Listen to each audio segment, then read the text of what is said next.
Billionaire CEO attended his fiancée's gala event. Shocked to see the chief guest was his ex. "I gave you 5 years, Marcus. 5 years of my life, my dreams, my heart. And you used them to choose everything except me. Kim, please. Just let me explain." "Explain what?" "Explain how you believed every lie your father told you.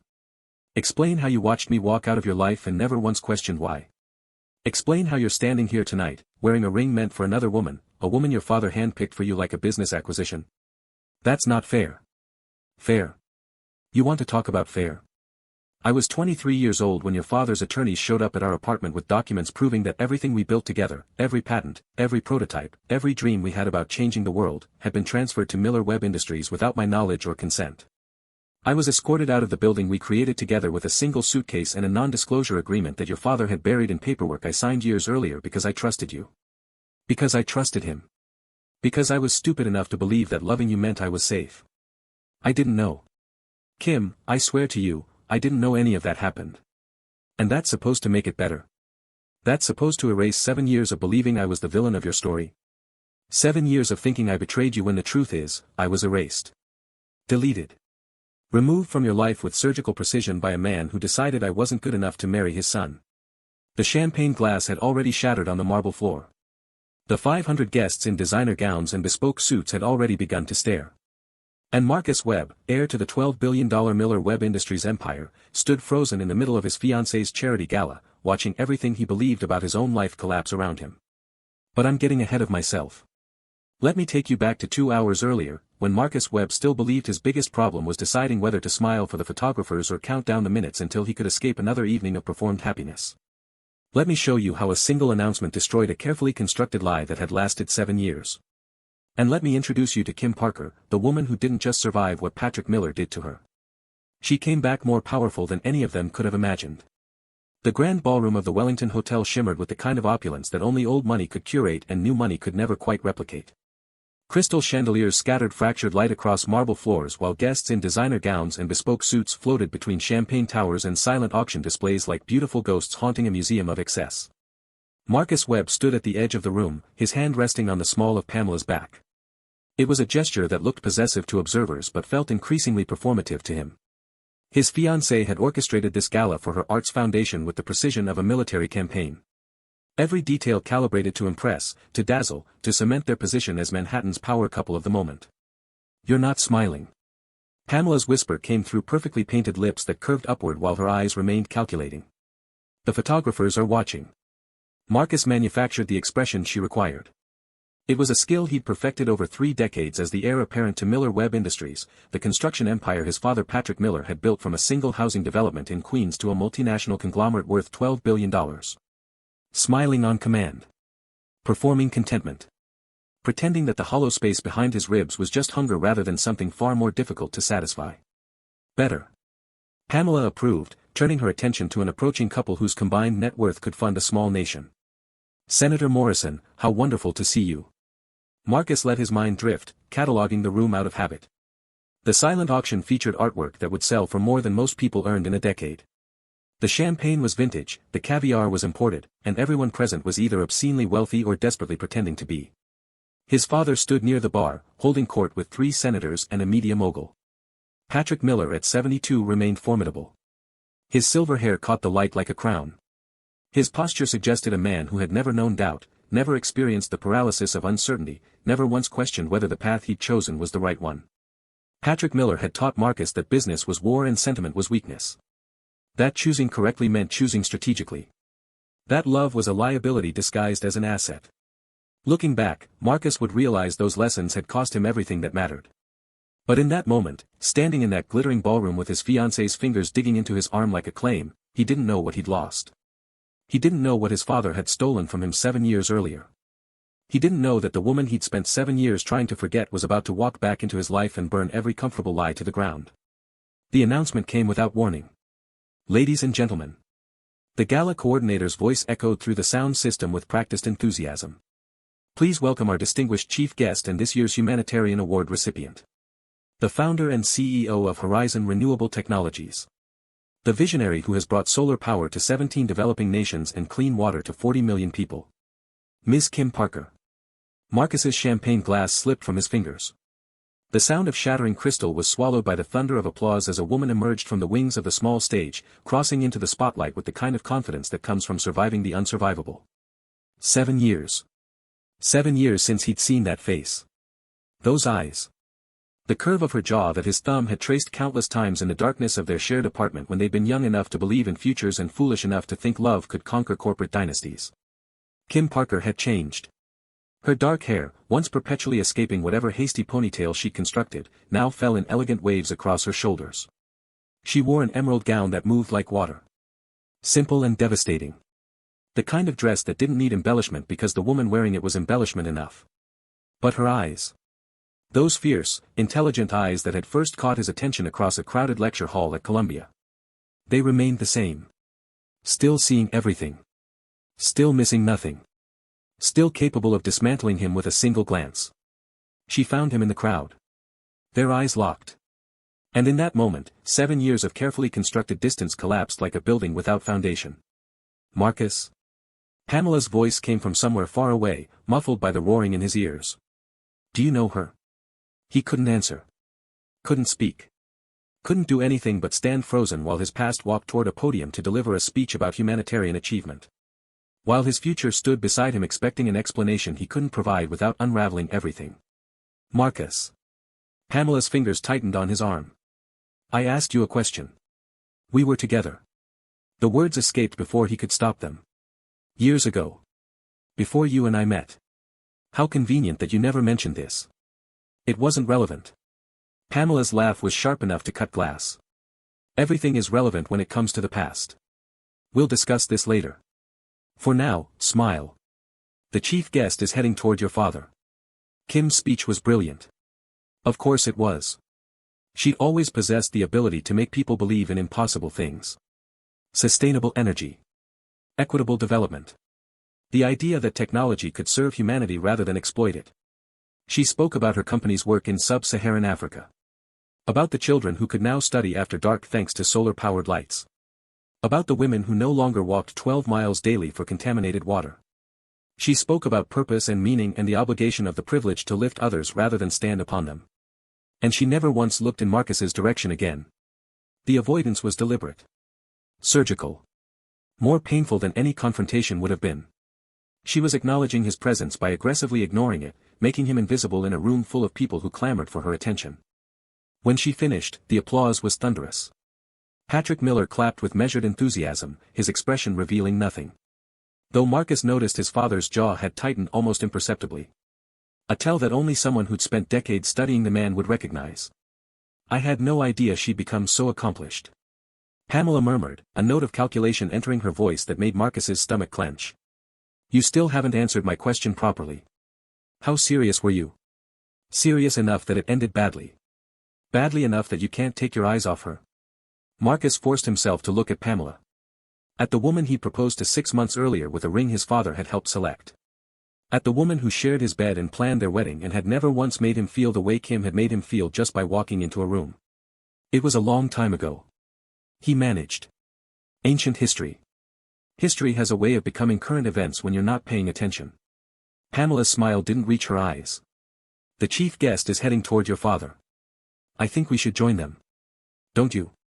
They crossed the ballroom together, navigating through clusters of donors and socialites, each step bringing Marcus closer to a collision he could feel coming like a storm on the horizon. Kim reached Patrick Miller first. Marcus watched her approach his father with the same fierce determination she'd once approached research problems. Head high. Shoulders back. Ready for battle. Miss Parker. Patrick Miller's voice carried the warm resonance he deployed when meeting potentially useful connections. A remarkable achievement you've built. Horizon Renewable is quite the company. We've been watching your expansion with interest. I'm sure you have. Kim's tone was equally warm but edged with something Marcus recognized as strategic precision. Miller Webb Industries would benefit considerably from transitioning to sustainable building materials. Perhaps we could discuss a partnership. Patrick's smile never wavered. Perhaps we could.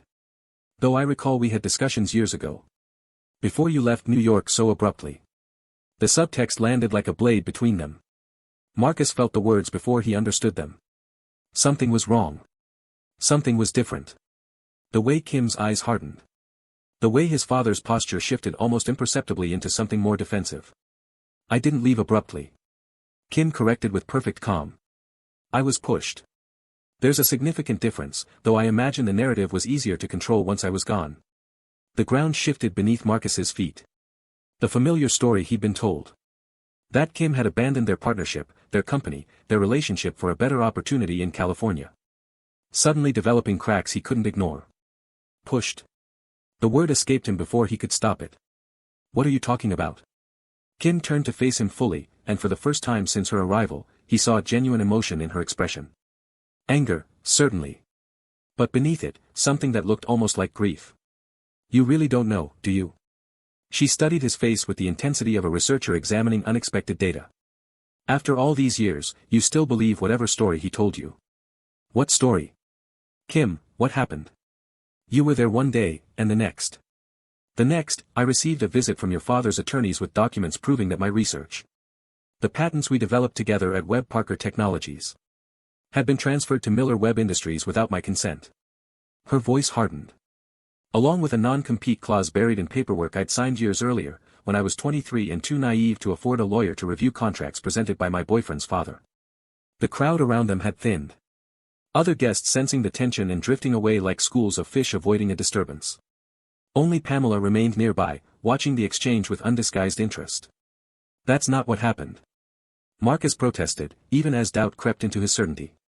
Dad told me you sold your shares. That you'd been negotiating with competitors behind my back. That you'd never loved me. Just my access to capital and connections. And you believed him. Kim's laugh held no humor. Of course you believed him. Why wouldn't you? He's Patrick Miller. He raised you. And I was just a girl from a public school in Jersey who'd somehow convinced you she was worth more than your inheritance. Patrick Miller stepped forward, still smiling, but his eyes had turned cold in the way Marcus recognized from boardroom battles and hostile takeover negotiations. This isn't the venue for ancient history. Patrick said smoothly. Kim, perhaps we could schedule a proper meeting. Discuss these misunderstandings in a more appropriate setting. There's nothing to misunderstand. Kim reached into her clutch and withdrew a folded document. And I didn't come here to discuss anything with you, Patrick. I came to deliver this personally. She extended the paper toward Marcus, not his father. What is this?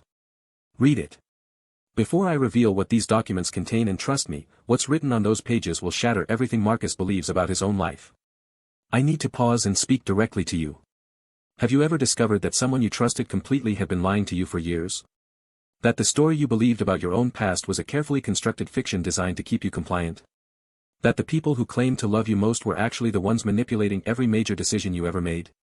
If you've ever felt that kind of betrayal, or if you're already invested in finding out what Kim is about to reveal, I need you to hit that like button right now. Share this video with someone who understands that sometimes the people closest to us are the ones hiding the most devastating secrets. And subscribe to Mr. Dawson's Stories if you haven't already, because trust me, we're just getting started. Now, back to that document that's about to change everything. Marcus unfolded the pages with hands that had started to tremble. His eyes scanned legal terminology that gradually resolved into devastating clarity. Transfer of patents. Forged signatures. Backdated agreements. And then the memo. An internal memo from Patrick Miller's attorneys discussing how to eliminate the Parker problem before it affected the company's upcoming IPO. This is. Marcus couldn't complete the sentence. Evidence. Kim finished. That your father systematically destroyed my career, stole intellectual property worth approximately $400 million in today's valuation, and manipulated you into believing I'd abandoned you. She paused, letting the words land. I've rebuilt everything I lost. My company is now worth more than Miller Webb Industries. I don't need retribution or restitution. But I thought you deserved to know the truth before you married a woman chosen for you by the same man who chose to eliminate me. The blow landed with precision. Marcus turned to look at Pamela. His fiancée. His supposedly independent choice. And he saw something shift in her carefully composed expression. Recognition. Calculation. The dawning awareness that her role in a carefully orchestrated narrative had been exposed. Pamela. Marcus said slowly, the pieces clicking into place with sickening clarity. How did you and I meet? At the charity auction. You know that. Yes. The charity auction my father specifically invited me to, where you happened to be seated next to me, at a table my father reserved. He was seeing the architecture of his own manipulation. The engineering of his life becoming suddenly visible.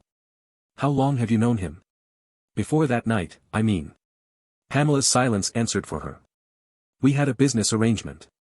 Patrick Miller interjected, his tone shifting from warm to cold with the efficiency of someone discarding a failed strategy. You needed a suitable wife. Someone who understood the demands of running an empire. Pamela came from the right background, had the right connections. It was a sensible match. A business arrangement. Marcus repeated. My engagement is a business arrangement. Everything is business, Marcus. I taught you that. You taught me to destroy the woman I loved and replace her with someone you'd pre-selected. Marcus felt something shifting inside him. Not the collapse of his worldview, but rather its reconstruction around a framework of truth he should have recognized years ago. You taught me that choosing correctly meant choosing strategically. But you never gave me the chance to make my own choice. Your own choices would have destroyed everything I built. I don't care what you built. The words emerged quiet but devastating. I care about what you destroyed. And I care about what I let you take from me because I was too afraid to question the narrative you created. Patrick Miller's expression hardened into something Marcus had never seen directed at him before. Not anger exactly, but the cold assessment of someone calculating whether an asset had become a liability. Think carefully about what you're doing. Patrick warned. I am still the majority shareholder of Miller Webb Industries. You are the CEO because I allow it. Then remove me. Marcus handed the damning documents back to Kim. I'll survive. Apparently, she did. And she became extraordinary in the process. The following hour blurred with the chaos of departure. Pamela's dignified exit after a whispered conversation Marcus neither heard nor cared about. Patrick Miller's controlled retreat surrounded by advisors already beginning damage control. The curious stares of guests who sensed scandal without understanding its shape. Through it all, Kim remained. Not approaching. Not leaving. Just present. A fixed point in the chaos that Marcus found himself gravitating toward once the worst of the storm had passed. They ended up on a terrace overlooking the city, the November air cold enough to justify the silence that stretched between them. Not uncomfortable, Marcus realized, but necessary. Some things required space before they could be spoken. Why? His voice broke the silence first. You could have released those documents publicly. Destroyed his reputation, the company, everything. I considered it. Kim admitted, staring out at the city lights. For the first 2 years, I thought about nothing else. Building my company was partly about proving I could. But mostly about accumulating enough power to destroy what he'd built. What changed? I met people who'd lost everything and rebuilt anyway. Villages without clean water. Children without schools. Families without electricity. She leaned against the terrace railing, the emerald gown catching the light from inside. I realized that destruction is easy. Anyone can burn things down. But building something that matters, something that outlasts your anger. That's harder. And ultimately more satisfying than revenge. So you just let it go? Not exactly. I was willing to let Patrick Miller live his life without public exposure. Until I found out about Pamela. Kim turned to face him. I still have people who monitor the company. When I learned he'd arranged your engagement the same way he'd arranged my departure, I couldn't stay silent. You deserve to make your own choices, Marcus. Even if you don't choose me. The last sentence landed with unexpected weight. Is that an option? Marcus asked carefully. Choosing you. Kim's expression flickered with something complex. Hope and wariness tangled together. 7 years is a long time. We're different people now. I know. You became extraordinary. And I became whatever my father designed me to become. That's not what I see. Kim's voice softened. I see someone who just chose truth over comfort. Who walked away from everything rather than perpetuate a lie. That takes courage. Courage or desperation. I'm not sure which. Sometimes they look the same. The city stretched before them. Endless lights and possibilities. The same skyline they'd looked at together years ago from a tiny apartment in Brooklyn. Dreaming about futures they thought they'd build together. But to understand why this moment mattered, to understand what Marcus had truly lost and what Kim had truly survived, I need to take you back 8 years. To a crowded lecture hall at Columbia University, where two people who had no business falling in love managed to do exactly that. The professor had just finished a lecture on energy economics. Something about fossil fuel dependencies and market projections that had most of the students already packing up their bags and checking their phones. But in the third row, a young woman with dark hair escaping a messy ponytail was still arguing. With respect, Professor Bennett, your projections assume that solar efficiency will remain static for the next decade. But the research coming out of MIT suggests we could see 40% improvements in photovoltaic cells within 5 years. Your entire model collapses if renewable energy becomes cost-competitive faster than you're accounting for. Professor Bennett, a man who'd spent 30 years being the smartest person in every room, looked genuinely taken aback. Ms. Parker, while I appreciate your enthusiasm, the peer-reviewed literature doesn't support. The peer-reviewed literature is funded by oil companies. Kim interrupted. I can show you 12 studies from the last 3 years that were directly funded by ExxonMobil or their subsidiaries. Of course they're projecting slow renewable adoption. It's in their financial interest. Marcus Webb had stopped packing his bag. He'd noticed Kim before. Everyone noticed Kim. She was beautiful in that unconventional way that became more apparent the longer you looked at her. Sharp cheekbones. Eyes that seemed to be calculating something even when she was just listening. A habit of chewing on her pen that should have been distracting but somehow wasn't. But he'd never heard her argue before. Never seen the way her whole body leaned forward when she was making a point, as if the force of her conviction could physically push her ideas across the room. She was brilliant. Passionate. Completely unafraid of being wrong, which meant she was rarely wrong because she'd already considered and discarded the weak arguments before opening her mouth. Marcus was the son of one of the richest men in New York. He'd dated models and socialites and the daughters of Fortune 500 CEOs. Women who knew how to smile at the right moments and laugh at jokes that weren't funny and make him feel like the most important person in any room. None of them had ever made him feel like this. Like he wanted to be smarter just so he could keep up with her. He approached her after class, confident in the way that came naturally to people who'd never been told no by anyone who mattered. That was impressive. He opened with what he thought was his most charming smile. The way you dismantled Bennett's entire thesis. Kim barely glanced at him as she shoved notebooks into a backpack that had seen better days. It wasn't hard. His thesis was built on corrupted data. Anyone who actually looked at the sources could see that. I'm Marcus. Marcus Webb. I know who you are.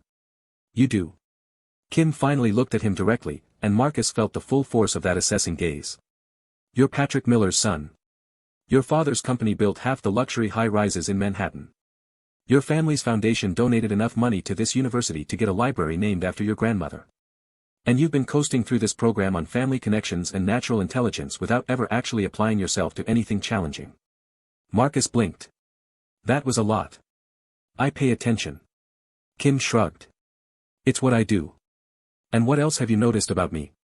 That you're standing here trying to flirt with me when you probably have 3 other girls waiting for you somewhere. That you're wearing a watch that costs more than my entire scholarship. And that you think the charming smile thing works on everyone. She started walking toward the door. Marcus followed. Does it work on you? What do you think? I think you're still talking to me. Which means either it's working a little bit, or you're enjoying shutting me down.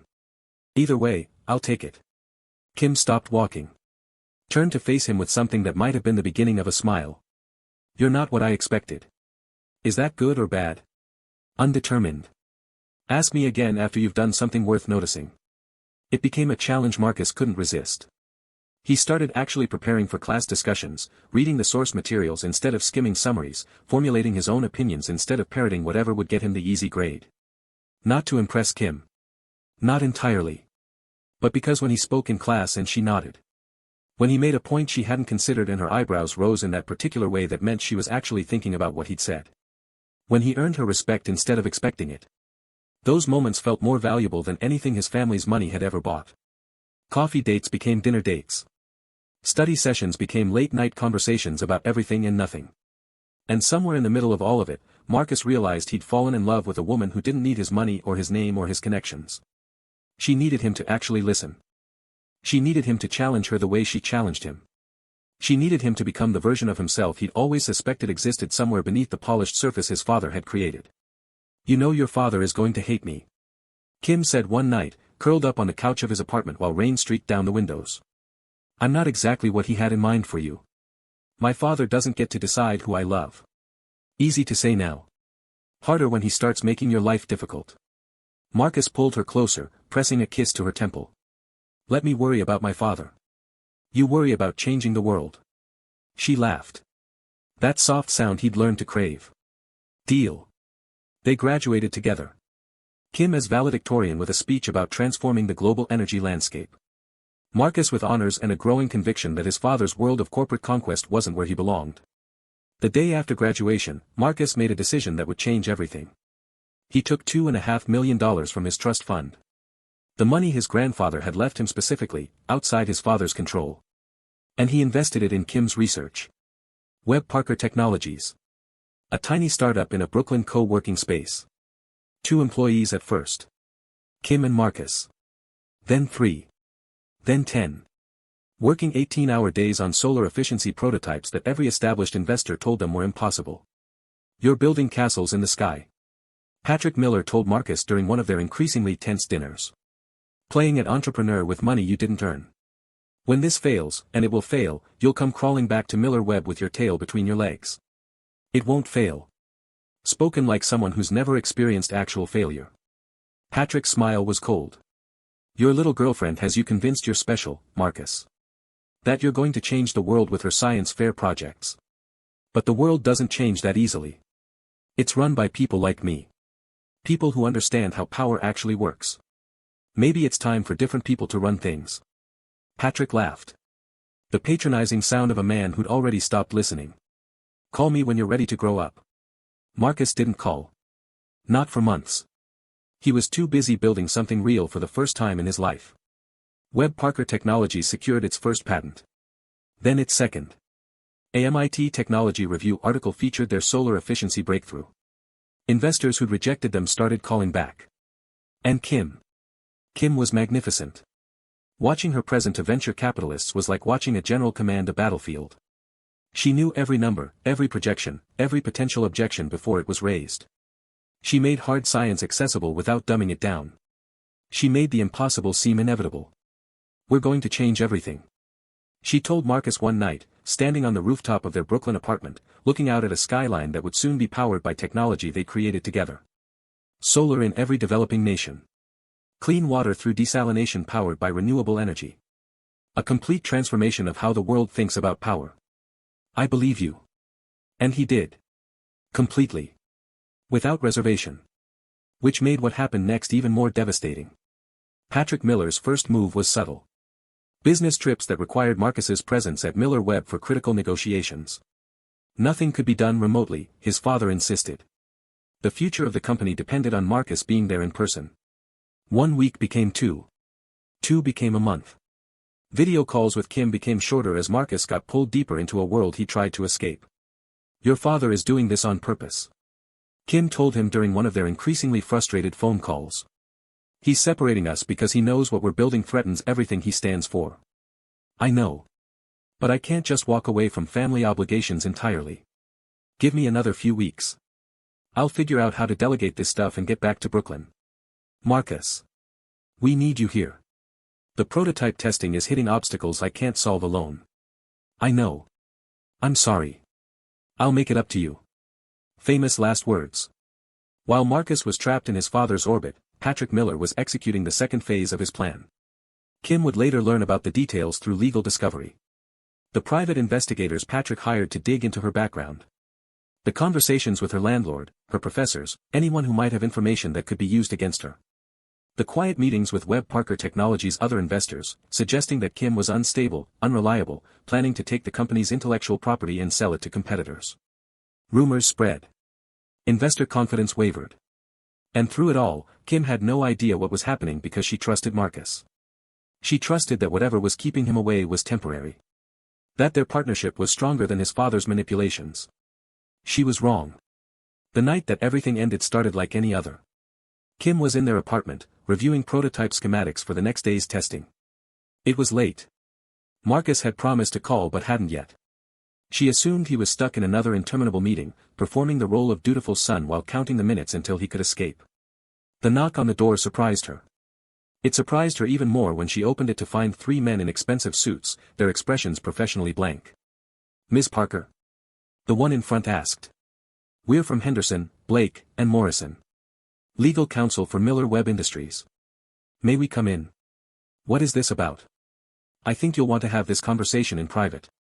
They spread documents across her kitchen table like a declaration of war. Transfer of patents. Her patents. Patents she developed with her own research, her own late nights, her own blood and sweat and brilliance. Somehow now bearing signatures she'd never provided, transferring ownership to Miller Webb Industries. This is fraud. Kim's voice shook with the effort of containing her fury. I never signed any of these documents. I'm afraid you did. The lead attorney's smile was patient in the way predators are patient. 3 years ago, when you signed the initial partnership agreements for Webb Parker Technologies. The intellectual property reversion clause was clearly stated in Section 14, subsection C. There was no reversion clause. I read those documents. All of them. Every addendum. Every rider. The attorney pushed a specific page toward her. This is your signature, Ms. Parker. Verified by handwriting analysis. Kim stared at the signature. It did look like hers. Close enough to fool an expert, apparently. Close enough to destroy everything she'd built. This is Patrick Miller. She said. He's behind this. Mr. Miller has no involvement in this matter. The attorney's expression didn't change. This is simply a contractual issue being resolved through proper legal channels. Where's Marcus? I need to talk to Marcus. Mr. Webb is currently traveling internationally on business. We've been unable to reach him. However, the terms of the non-compete clause you signed do prohibit you from contacting any Miller Webb Industries employees regarding proprietary technology. Non-compete clause. I never. Section 14, subsection D. The attorney tapped another document. Effective immediately upon dissolution of Webb Parker Technologies. Which, given the patent transfer, is now occurring. They gave her 24 hours to vacate the apartment. The company accounts had already been frozen. Any attempt to contact Marcus would result in immediate legal action. Kim spent those 24 hours trying desperately to reach the man she loved. His phone went straight to voicemail. His email bounced back with an out-of-office reply. The Miller Webb headquarters wouldn't put her through, citing the non-compete restrictions. She would later learn that Patrick Miller had arranged for Marcus's phone to be replaced during one of their business trips. All of Kim's messages routed to a device Marcus never saw. Her texts deleted before he could read them. Her calls flagged as spam. Patrick Miller didn't just steal her company. He erased her from his son's life with the precision of a surgeon removing a tumor. And Marcus never even knew the operation had happened. Now I need to pause here. Because what I just showed you is something that happens more often than any of us want to believe. Family members who manipulate our relationships. Parents who decide they know better than we do about who deserves our love. Partners who never realize they've been cut off from someone who truly loved them because someone else controlled the narrative. Have you ever lost someone not because the relationship failed, but because someone else interfered? Have you ever wondered if there's a story you were told that wasn't actually true? If this story is resonating with something in your own experience, I need you to do me a favor right now. Drop a comment telling me if you've ever discovered that the truth about someone was completely different from what you've been told. And hit that subscribe button. Because we're only halfway through this story. And what Kim did with her pain is going to inspire you in ways you don't expect. Because Kim Parker didn't just survive what Patrick Miller did to her. She became more powerful than he ever imagined. And she did it without destroying herself in the process. Marcus returned from his international trip to find the apartment empty. Not just empty. Stripped. Kim's books gone from the shelves. Her clothes missing from the closet. Her toothbrush, her shampoo, the little succulent she'd been trying to keep alive on the kitchen windowsill. All of it vanished like she'd never existed at all. He called her phone. Disconnected. He went to the co-working space where Webb Parker Technologies had been building the future. Empty. The lease terminated. No forwarding address. He contacted mutual friends. No one had heard from her. Or if they had, they weren't saying. Finally, desperate, Marcus went to his father. Patrick Miller was waiting for him. That was the first thing Marcus noticed. Waiting with a whiskey already poured and an expression of carefully manufactured sympathy. I didn't want to be the one to tell you. Patrick began, handing his son the glass. But I suppose someone has to. Tell me what. Where's Kim? What happened? She's gone, son. She sold her shares of Webb Parker Technologies to a competitor. Took the money and disappeared. That's not possible. She wouldn't. She would. And she did. Patrick's voice was gentle in the way lies are gentle. I had my people look into it after you mentioned some concerns about the company finances. What they found was troubling. He produced a folder. Documents that appeared to show Kim negotiating with rival technology firms. Bank records suggesting large deposits from unknown sources. Emails that looked authentic, discussing how to leverage Marcus's trust fund investment for maximum personal gain. This is fabricated, Marcus said, even as doubt began its slow poison through his certainty. Kim would never. She was using you, Marcus. Patrick put a hand on his son's shoulder. I know it hurts to hear. But that woman was never interested in you. Just your money. Your connections. Your access to the Miller Webb infrastructure. I don't believe you. Then believe the evidence. Patrick gestured at the folder. It's all there. Verified by 3 independent investigators. Kim Parker was a con artist who saw an opportunity and took it. Be grateful she's gone before the damage was worse. Marcus wanted to argue. Wanted to throw the folder in his father's face and demand the truth. But Kim was gone. Her phone disconnected. Her apartment empty. No goodbye letter. No explanation. Just absence where a person used to be. And his father was right there. With evidence. With sympathy. With open arms welcoming his wayward son back to the fold. She said she loved me. Con artists always do. Patrick finished his whiskey. Come home, son. Let me help you forget her. Let me help you become who you were always meant to be. Marcus went home. And for 7 years, he believed every word his father told him. He threw himself into Miller Webb Industries. Rose through the ranks with the determination of someone trying to outrun grief. Became CEO on his 34th birthday, his father's proud announcement ringing through a boardroom full of executives who'd watched him grow up. He dated women his father approved of. Attended galas his father organized. Made decisions his father endorsed. And he tried very hard never to think about Kim Parker. When the memories surfaced anyway. Late at night. In the quiet moments between obligations. He reminded himself that she'd used him. Betrayed him. That the love he'd thought they shared was just another business transaction he'd been too naive to recognize. The wound scarred over. Not healed. Scarred. Hard and numb and easier to ignore than to examine. When Pamela entered his life at a charity auction. Beautiful, connected, appropriate in every way that mattered. Marcus told himself this was what love was supposed to look like. Strategic. Sensible. Safe. The engagement was his father's idea. The ring was his father's selection. The wedding planning was his father's project. And Marcus sleepwalked through all of it, performing the role of happy heir without ever questioning why happiness felt so much like resignation.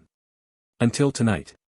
Until Kim Parker walked onto that stage and everything he believed for 7 years turned to ash. The terrace had grown colder while Marcus traveled through his memories. Kim was still beside him, watching the city lights with an expression he couldn't quite read. What happened after you left? He finally asked. How did you become this? He gestured vaguely at everything she represented now. The company. The success.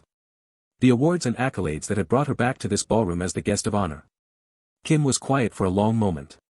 I stood on a street in Manhattan with a suitcase and $200 in my bank account. Everything else was frozen or seized. I couldn't fight your father in court. He had unlimited resources. I had nothing. So what did you do? The only thing I could. She turned to face him. I ran. Took a bus to California because I had a friend there who'd let me sleep on her couch. Spent 6 months working as a waitress while I figured out my next move. But your research. The patents. Gone. Everything we built together became Miller Webb property. Kim's voice was steady, but Marcus could hear the old pain beneath the control. For a while, I thought about giving up entirely. Becoming someone who used to have dreams instead of someone who was building them. What changed? I met a woman at the restaurant where I was working. Elderly. Barely spoke English. She came in every Tuesday for the same meal. Rice and vegetables. Cheapest thing on the menu. Kim's expression softened with the memory. One day I asked her why she always came alone. She told me her village in Guatemala didn't have electricity. Her children couldn't study after dark. Couldn't refrigerate medicine. Couldn't pump clean water. She'd come to America hoping to earn enough to change that, but she was 70 years old and barely surviving herself. Marcus listened, recognizing the spark that had always defined Kim. The way other people's problems became her missions. I realized I'd been so focused on my own loss that I'd forgotten why I started this work in the first place. It was never about the patents or the money or proving something to your father. It was about people like her. People who needed technology that the existing system would never provide. So you started over. From scratch. Kim nodded. Different approach this time. I partnered with NGOs instead of venture capitalists. Focused on implementation in developing nations where the need was greatest. Built solar installations in villages that had never had electricity. Developed water purification systems powered by renewable energy. And it worked. It worked because I stopped trying to compete with people like your father and started solving problems he'd never cared about. Kim's smile was fierce. He can keep the patents he stole from me. The technology one developed after I left is better. More efficient. More scalable. And completely outside his reach. Marcus stared at her, this woman who had taken devastation and transformed it into something extraordinary. Who had been stripped of everything and rebuilt herself into someone more powerful than her destroyers could have imagined. I wasted 7 years. He said quietly. 7 years believing you were the villain of my story. 7 years becoming exactly what my father wanted instead of asking a single question. Yes. Kim agreed. You did. The honesty stung. It was supposed to. But you're not the same person you were 7 years ago. She continued. Neither am I. The question isn't whether we can go back to who we were. It's whether we can figure out who we might become. Is that possible? After everything? I don't know. Kim turned back to the city lights. I spent 5 years being angry at you. And 2 years wondering if I could ever stop. But watching you choose truth tonight, watching you walk away from everything your father built. It made me think that maybe people can change. Maybe you're not the man who believed those lies without questioning them. Maybe you're becoming someone else. Someone better. Someone real. That's all any of us can be. Marcus absorbed this in silence. The weight of his choices pressing down on him. The choices he'd made. The choices that had been made for him. And the choice he was facing now. I'm not asking for forgiveness. He said finally. I know I don't deserve that. I believe things about you that I should have questioned. I let you become a story my father told instead of fighting to hear your truth. I failed you completely. Yes. Kim agreed. You did. But I'm asking for a chance. Not to fix the past. I know that's impossible. But to build something new. To see if who we are now might fit together differently than who we were. Kim was quiet for a long moment. Long enough that Marcus felt his heart begin to sink. He'd asked for too much. Presumed too much. She'd moved on, built a life without him, become someone who didn't need the man who'd failed to fight for her. Then she spoke. I'm not ready to trust you completely. Too much has happened. Too much was destroyed. But I'm willing to see who you become when you're not living in your father's shadow. That's enough. Marcus said, meaning it. That's more than I deserve. Probably. A ghost of a smile crossed her face. But sometimes the things we deserve and the things we need aren't the same. And I've learned that second chances, when they're earned, can lead to better things than first chances ever promised. The city lights twinkled below them. The gala continued inside, oblivious to the revolution occurring on its terrace. And two people who had once built dreams together stood at the beginning of something new. Not a reconciliation. Not yet. But a possibility. And sometimes, after 7 years of believing lies, possibility is enough to start with. The hard work would come later. Part 2. The months that followed the gala were not a fairy tale. There was no dramatic reconciliation. No sweeping romantic gestures that erased 7 years of pain with a single kiss. Real healing doesn't work that way. Real trust doesn't rebuild that way. What there was, instead, was work. The first thing Marcus did was resign from Miller Webb Industries. He walked into the boardroom on a Monday morning, 3 days after the gala, and placed his resignation letter on the table in front of his father and 12 board members who had watched him grow up. Patrick Miller didn't look surprised. He looked disappointed, which was worse. You're making a mistake. Patrick said, his voice carrying that particular tone of condescension he reserved for people he considered beneath him. You're throwing away everything I built for you because of a woman who manipulated you once and is clearly manipulating you again. You don't get to talk about manipulation. Marcus replied, his voice steady despite the trembling in his hands. Not after what you did. Not after the documents Kim showed me. Documents can be fabricated. Stories can be invented. But family, Marcus. Family is forever. Is it? Marcus looked around the boardroom at the faces of men and women who had known him since childhood. Men and women who had almost certainly known, at least in part, what his father had done to Kim Parker. Is that what this is? Family? Because it feels more like a prison I didn't know I was in. Patrick stood, his chair scraping against the floor with a sound like a warning. If you walk out of this room, you walk away from everything. Your position. Your shares. Your inheritance.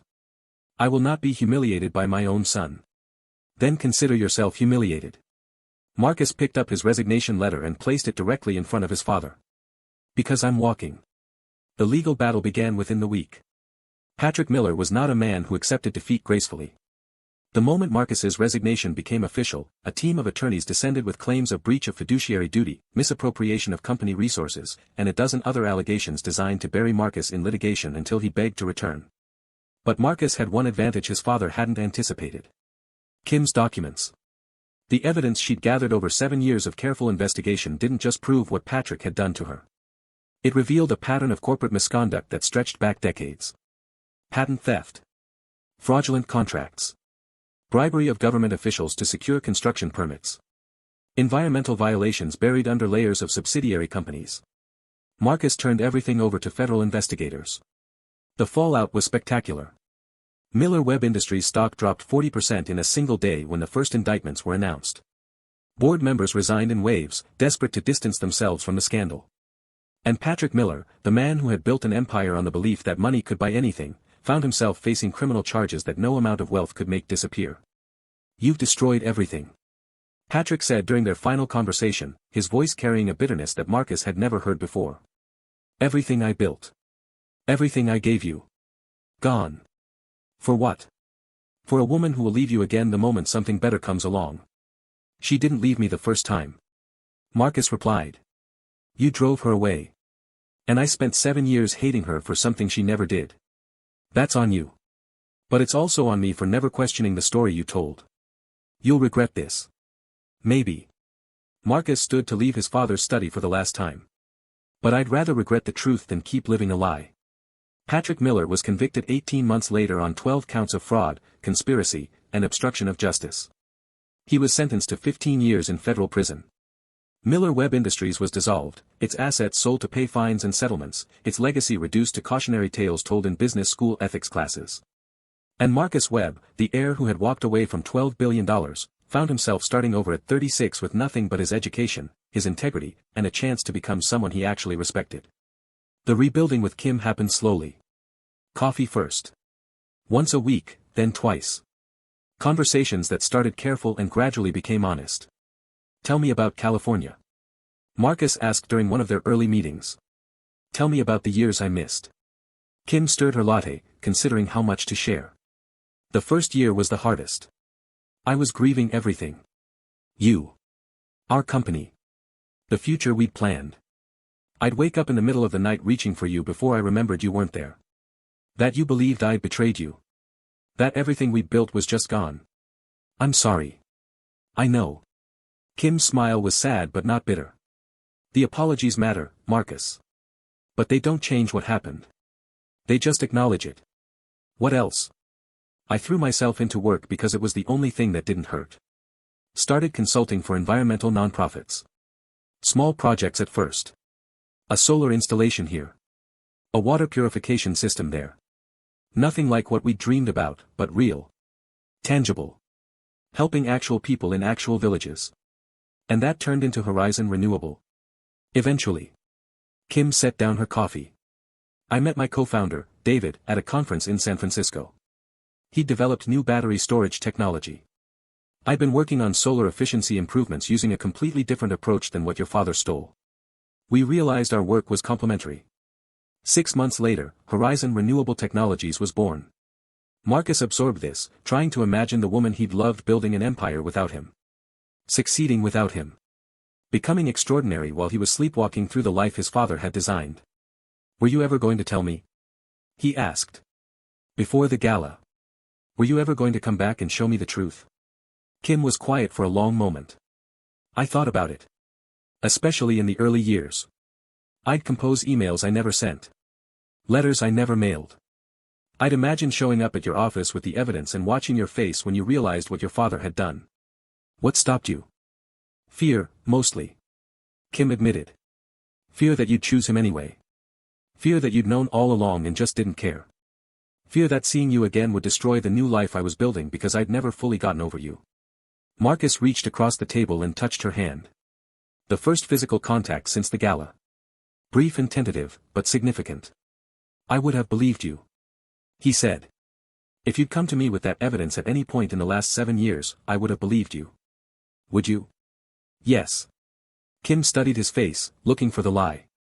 She didn't find one. Then I'm sorry I didn't try. She said finally. I let my fear make the decision for me. I convinced myself it was self-protection, but maybe it was cowardice. Maybe I should have fought harder. We both should have. Marcus agreed. We both failed each other in different ways. The question is whether we can do better now.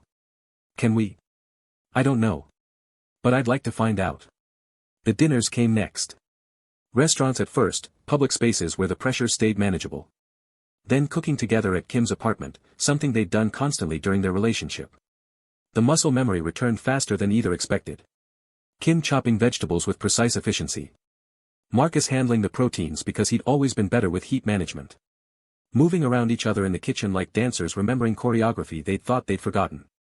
You still do that thing. Kim observed one evening while Marcus was searing salmon. Where you count under your breath while you flip. Old habits. Marcus smiled, the first genuinely relaxed smile she'd seen from him since the gala. You still arrange your mise en place in exactly the same order every time. Aromatics, then vegetables, then proteins, then seasonings. It's efficient. It's adorable. Kim threw a dishcloth at him. He caught it, laughing. And for a moment, 7 years of separation felt like 7 seconds. But the moments of ease were balanced by moments of difficulty. There were arguments. Not screaming matches, but the harder kind. The quiet disagreements that forced them to examine wounds they'd rather ignore. You let him convince you I was a con artist. Kim said one night when the conversation had drifted into dangerous territory. Without talking to me. Without giving me a chance to explain. You just accepted his version of events and moved on with your life. I know. Do you? Because I need you to understand what that felt like. I spent months trying to reach you. Calling phones that went to voicemail. Sending emails that bounced back. I thought you were ignoring me deliberately. I thought you decided I wasn't worth fighting for. Marcus absorbed the accusation because he deserved it. My father intercepted everything. He explained. He told me he'd had my phone replaced because the old one was compromised. I never saw your messages. I never knew you were trying to reach me. By the time I realized something was wrong, you were gone and he'd already filled my head with lies about why. And you didn't question it. I should have.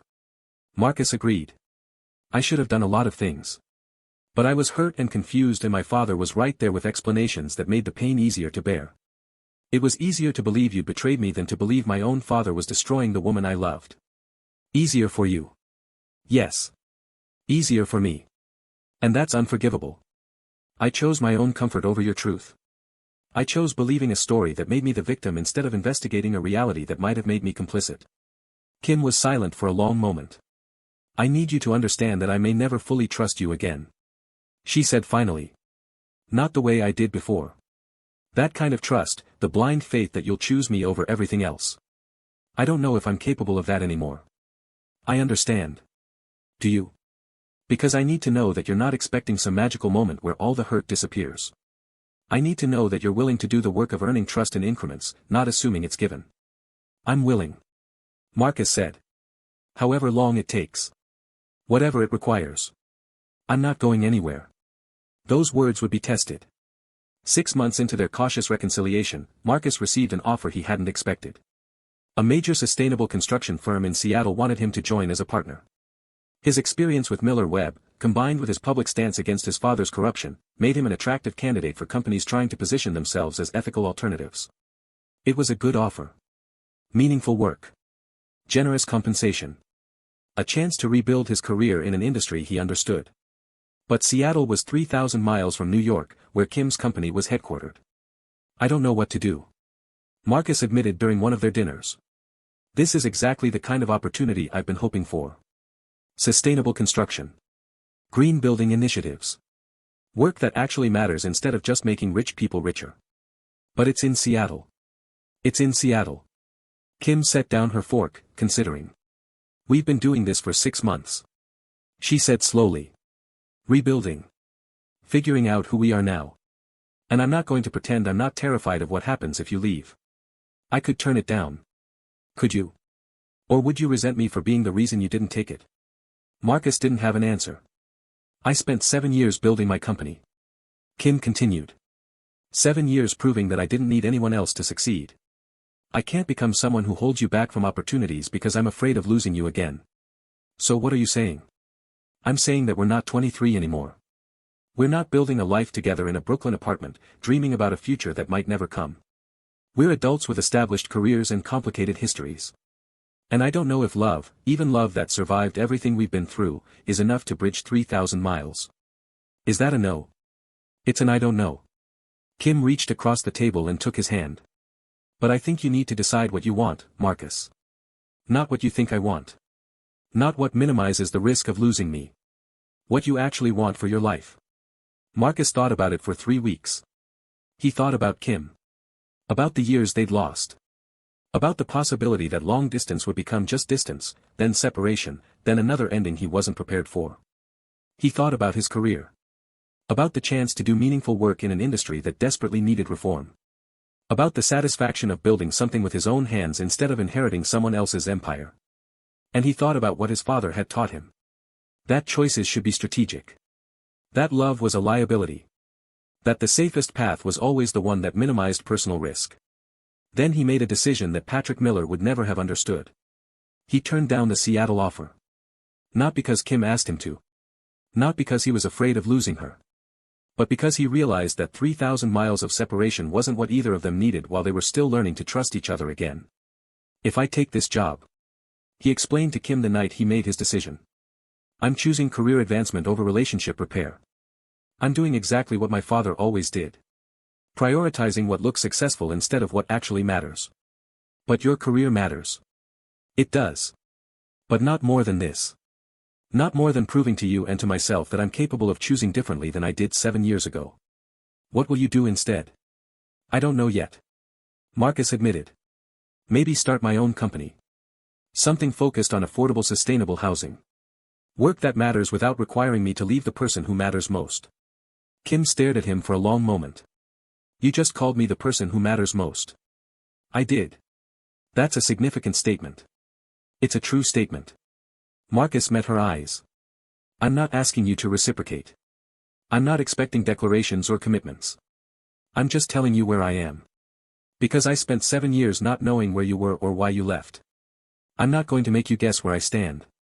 Kim didn't respond immediately. Instead, she stood up from the table, crossed to where Marcus was sitting, and kissed him. The first kiss since the gala. The first kiss in 7 years. It wasn't the hungry, desperate kissing of their younger selves. It was something quieter. More deliberate. A choice rather than an impulse. When she pulled back, her eyes were bright. I'm not ready to say it back. She told him honestly. But I'm getting closer. And that terrifies me. Being terrified is okay. Marcus replied. As long as we're terrified together. Marcus started his company 3 months later. Webb Sustainable Construction. A small firm focused on affordable green housing for underserved communities. The irony wasn't lost on him. Using his construction industry expertise, inherited from his father, for purposes Patrick Miller would have despised. The first project was a 30-unit housing development for families transitioning out of homelessness. Solar panels on every roof. Rainwater collection systems. Energy-efficient appliances that would keep utility costs minimal for residents with limited incomes. Kim's company provided the renewable technology at cost. Not as a favor, she insisted, but as a partnership. The beginning of something that might become larger. This is what I always wanted. Marcus told her the day ground was broken on the first building. The day he stood in an empty lot that would soon be homes for people who needed them. This is what I thought we were building all those years ago. I just didn't know the path would be this complicated. The best things usually are. Kim stood beside him, hard hat slightly askew, looking at blueprints for a future they were finally building together. Easy things don't require you to become better. Only hard things do that. She was right, Marcus realized. Everything valuable he'd learned about himself had come through difficulty. Through the loss of everything his father had given him. Through the slow, painful process of earning trust he'd destroyed. Through choosing meaning over money, connection over convenience, truth over comfortable lies. His father had taught him that success was measured in dollars and power. Kim had taught him that success was measured in who you became while pursuing it. The housing development opened 14 months after groundbreaking.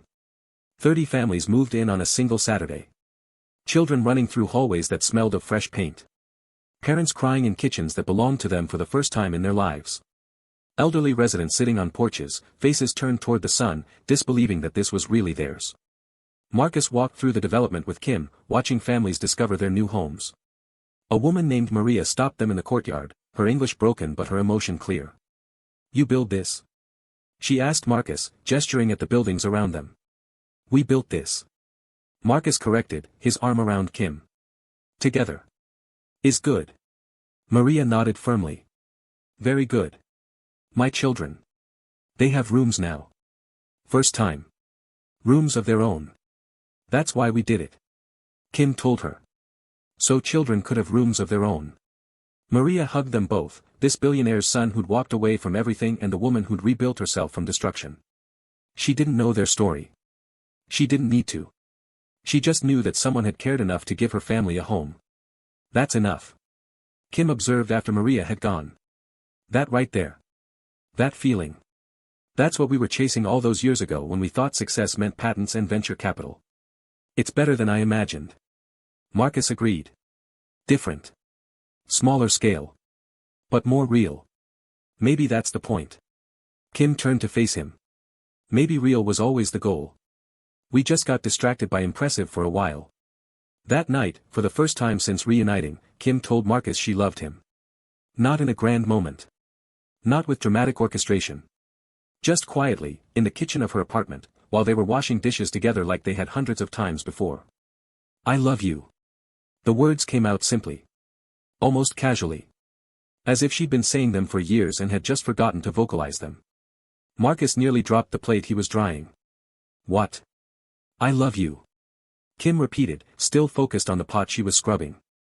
"I've been trying to figure out when to say it. Waiting for the right moment. Some significant occasion that would make it meaningful. But then I realized that the right moment is just whenever it's true. And it's been true for a while now." Marcus set down the dish towel and turned her to face him. "Say it again." "I love you."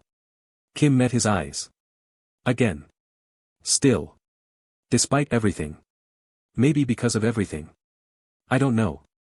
I just know that I stopped running from it somewhere in the last few months and now here we are. I love you too. I know. Kim smiled. You've been saying it with everything except words for almost a year now. I was the one who needed to catch up.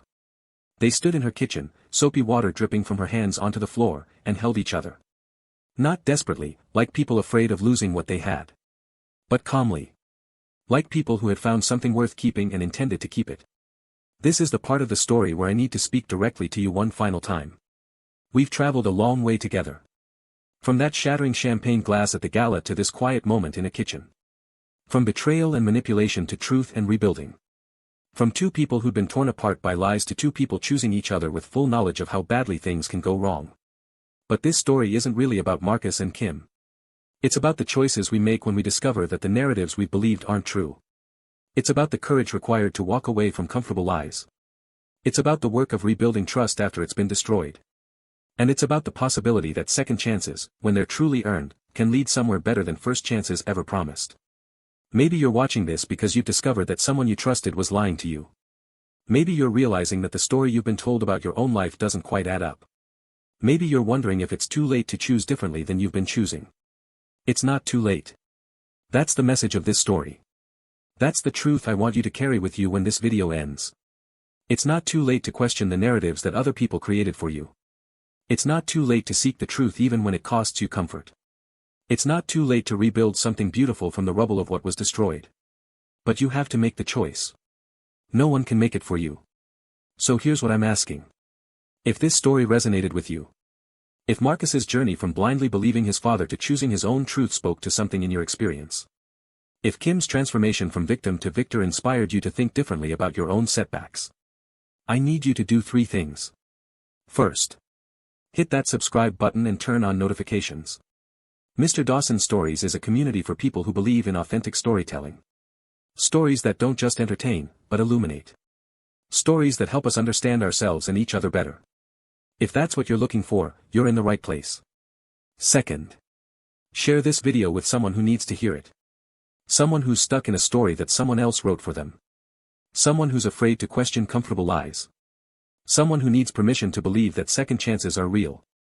Third, drop a comment telling me what lesson from Marcus and Kim's story resonated most with you. Was it the importance of questioning the people we trust? The power of rebuilding after destruction? The possibility of love surviving betrayal? I want to hear from you. Your engagement, your stories, your perspectives. That's what makes this community meaningful. Now, let me tell you how this story ends. 2 years after the housing development opened.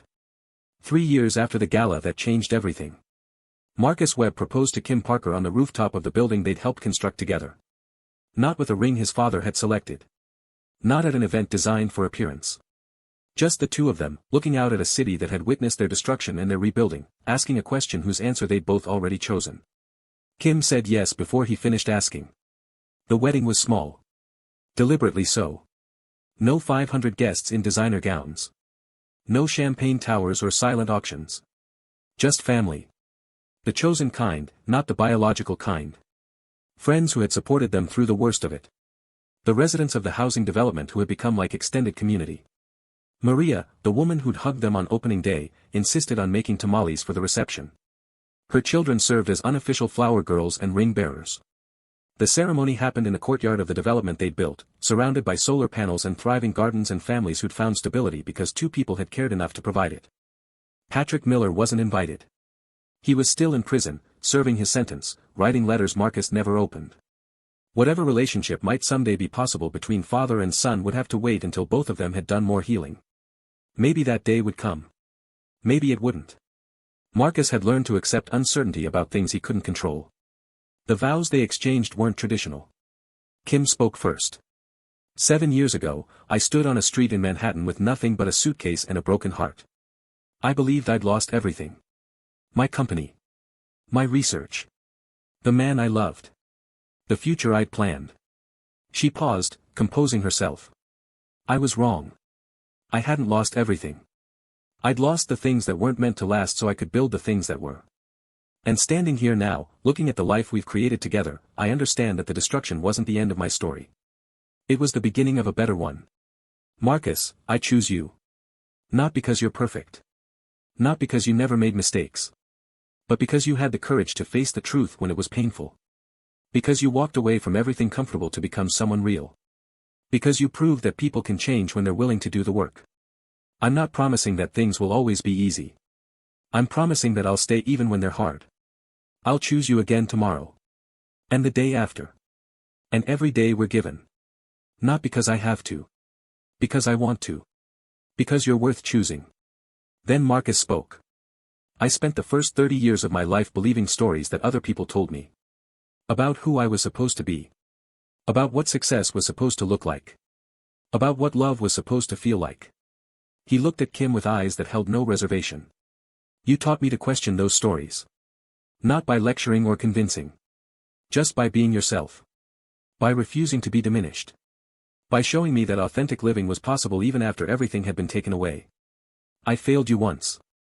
I believed lies about you because believing the truth would have required me to confront my own cowardice. I let 7 years pass while you rebuilt yourself alone. I can't undo that. I can only promise to spend the rest of my life making different choices. Kim, I choose you.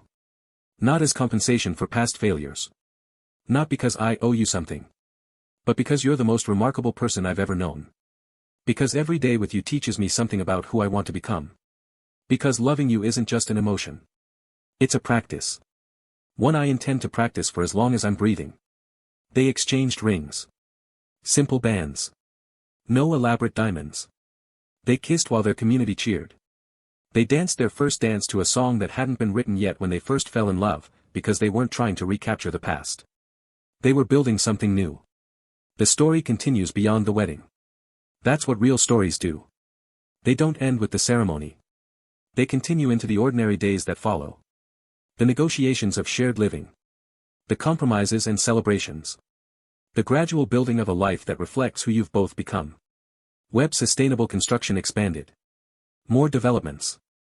More families housed. More children with rooms of their own. Marcus found satisfaction in work that mattered, even when it didn't make headlines, even when the scale was smaller than what his father's empire had achieved. Horizon Renewable Technologies continued its global expansion. Kim traveled regularly, implementing projects in developing nations, returning home to a partner who understood that her work was part of who she was. They navigated the challenges of dual careers and complementary passions, learning to support each other without losing themselves. They had disagreements. Moments of frustration. Days when old wounds resurfaced and demanded attention. But they'd built their reconciliation on a foundation of honesty, and that foundation held even when storms came. This is what we do now. Kim told Marcus one evening, 3 years into their marriage, after a particularly difficult conversation about something that had triggered old trust issues. We fight fair. We don't run. We stay in the room until we've figured it out. Even when it's hard. Especially when it's hard. Kim took his hand. That's the difference between who we are now and who we were before. We know what happens when you avoid the difficult conversations. We know the cost of choosing comfortable over true. Marcus looked at this woman who had survived his father's destruction and rebuilt herself into something magnificent. Who had given him a second chance he didn't deserve and watched him earn it through consistent choices. Who had taught him that love wasn't just a feeling but a practice, renewed daily through action. I'm grateful. He told her. For all of it. Even the painful parts. Because they led here. That's very philosophical of you. I've been reading too much Buddhism. Kim's influence. Kim laughed. The sound that had first captured his attention in a Columbia lecture hall all those years ago. Still the same. Still capable of making everything feel possible. The best revenge is living well. She said. Some philosopher said that. I don't remember which one. Is that what this is? Revenge? No. Kim smiled. It's better than revenge. Revenge keeps you connected to the people who hurt you. This is freedom. This is building something beautiful that has nothing to do with them. She was right, Marcus realized. They'd stopped fighting against Patrick Miller's legacy years ago. They were too busy building their own. 5 years after the wedding. 8 years after the gala. 15 years after a young man fell in love with a brilliant woman in a Columbia lecture hall. Marcus and Kim stood together at the ribbon cutting for their largest project yet. A mixed-income housing development that combined affordable units with market-rate apartments, integrated renewable energy with community gardens, provided childcare facilities and job training programs alongside comfortable homes. The development was named Parker Webb Commons. A joining of their names that had nothing to do with the companies their fathers had built or stolen. Everything to do with what they'd built together. A reporter asked them the question journalists always asked at events like this. What's the secret? What makes your partnership work, both professionally and personally? Kim looked at Marcus. Marcus looked at Kim. They'd been asked this question dozens of times and never quite knew how to answer it. We failed each other catastrophically once. Kim finally said. And we chose to try again anyway. That's not really a secret. It's just a choice we keep making. Every day. The reporter pressed. Every day. Marcus confirmed. Some days it's easy. Some days it's work. But it's always a choice. That's what we've learned. That love isn't something you fall into and hope for the best. It's something you build, brick by brick, conversation by conversation, choice by choice. And the professional partnership? Same thing. Kim smiled. We complement each other's strengths. We're honest about weaknesses. We've learned that being right matters less than being effective. And we never stop communicating, even when communication is uncomfortable. The reporter wrote this down, probably planning to distill it into something quotable for the article. But the truth was simpler than any quote could capture. Two people who had been torn apart by lies had rebuilt themselves on truth. Two people who had failed each other had learned to try harder. Two people who had every reason to stay broken had chosen to heal instead. That's not a secret. That's not even particularly romantic. It's just the hard, daily work of becoming better than you were. Choosing courage over comfort. Choosing truth over convenience. Choosing love over the fear of being hurt again. The development opened 6 months later. 200 families moved in. Children played in courtyards designed for community. Elderly residents tended gardens that would feed their neighbors. Young professionals lived alongside families who'd never imagined owning property. A microcosm of what the world could be if people cared enough to build it. Marcus and Kim walked through the completed development on opening day, watching their vision become reality. Watching families discover homes that would change their lives. "We did this," Kim said quietly. "Despite everything. Because of everything. We built something that matters. We're still building."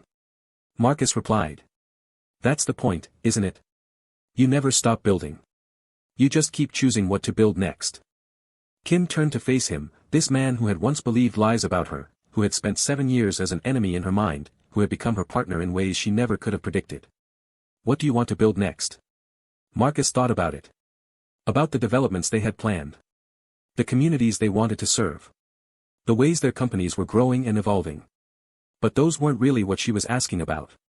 "A family," he said. "If you're ready. I want to build a family with you."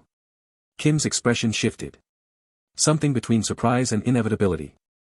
"I'm ready," she said. "I've been ready for a while. I was just waiting for you to say it first." "Why?" "Because you spent 7 years not saying anything."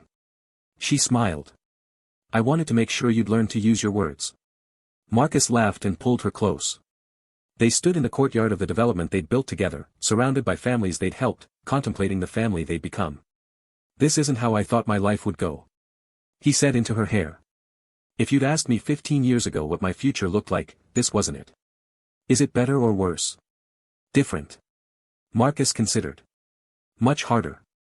Much more painful in parts. But also much more real.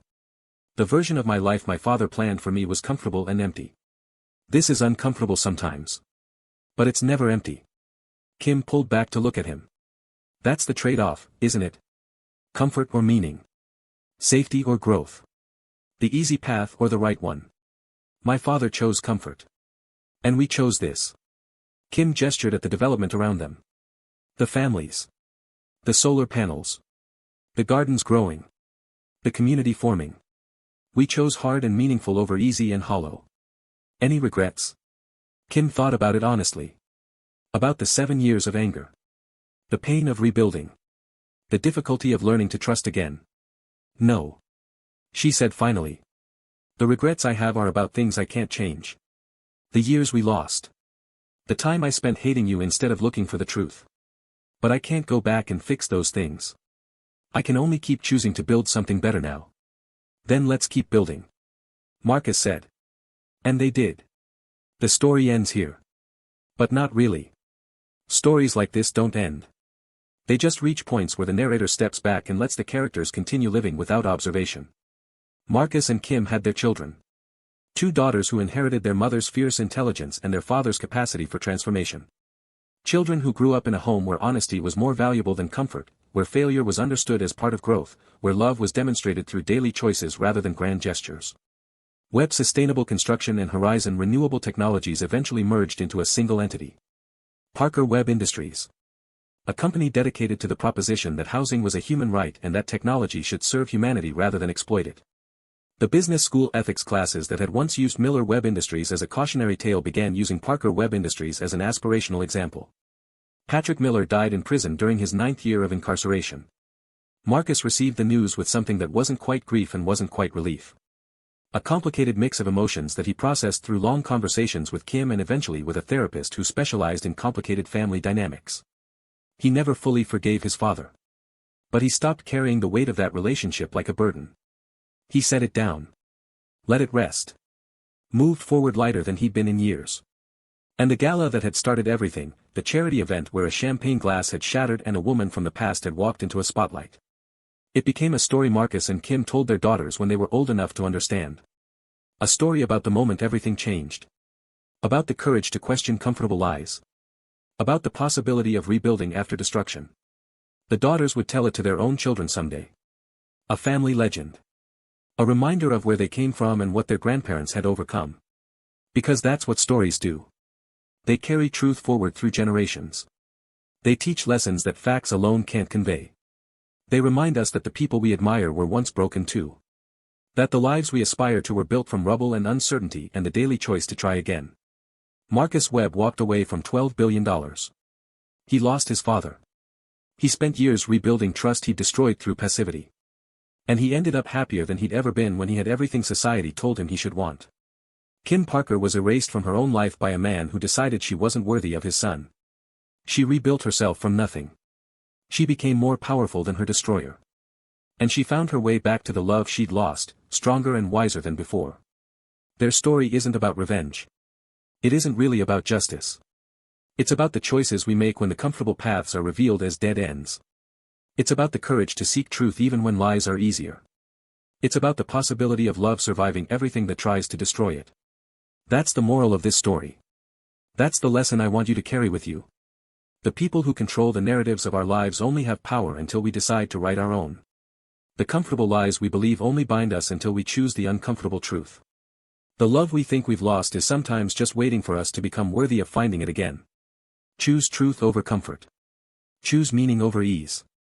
Choose to build something real, even when it's harder than inheriting something hollow. And remember that second chances are possible. Not guaranteed. Possible. But only for those willing to earn them. This has been Mr. Dawson Stories. Thank you for taking this journey with Marcus and Kim. Thank you for investing your time in a story about the transformative power of truth and the resilience of love. If this resonated with you, if you found yourself thinking about your own relationships, your own choices, your own comfortable lies that might need examining, I want to hear about it. Drop a comment. Share your perspective. Tell me what part of this story hit closest to home. And subscribe. Because there are more stories coming. More journeys through the complicated terrain of human relationships. More opportunities to explore what it means to live authentically in a world that often rewards performance over truth. Until next time. This is Mr. Dawson Stories. Reminding you that the story you're living is still being written. And you're the only one who gets to decide how it ends.